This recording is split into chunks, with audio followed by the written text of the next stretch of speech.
Hi guys, a day in a life as a content creator of a age of 11.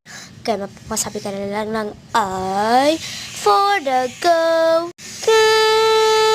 So ayun nga, pinapakita ko na muna ang aking bahay. At ito ang first vlog ko. And magpo-floor wax tayo. Inaalisin muna natin ang mga kalat dito sa salog para ayos naman. So ayan, inaalis ko na yung mga chinelas. And then, kukunin natin yung samod. And then, syempre, wawalis natin at iwawalis. Ayan. Para sipag-sipagan naman. Hoy! Charot. So, ayan, sinasamod ko muna habang ako ay wala lang ginagawa. So, ayan nga, tincheck ko yan para mas malinis ng mas malinis. At hindi ako dyan nakikita kasi nasa pinaka-corner ako. Charot. And then, ayan, isinet up ko lang yan. And then, ayusin na natin yan. Para ganyan. So, ayun siya. Linilinisan kong maayos para wala talagang kahit ni isang dumi. So, yeah. Thank you. Ibinalik ko muna dyan sa mod kasi may gagawin pa ko, girl.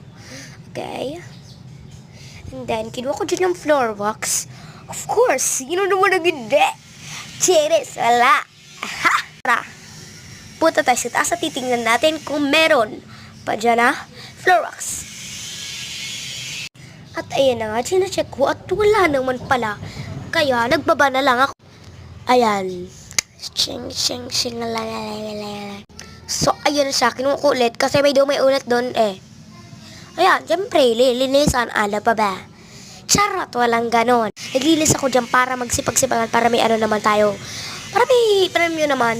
Charot! Wala na kasi akong pera. Hey! At ayan, mag-start na tayo na pag-floor wax. At ayan na nga siya. Nung inano ko, sabi ko, wow, ang ganda ng pagkaka-floor wax nito. At ayan na nga, habang ganyan pa lang siya, ay, inaayos ko muna. At bago ko na, para kang ibunti. Charot! At ayan na nga, at pinundok muna. Para dito naman sa kabila. So, inaayos ko muna dyan at nalagyan pa nga ako ko. Talaga. Buti na lang may dyan.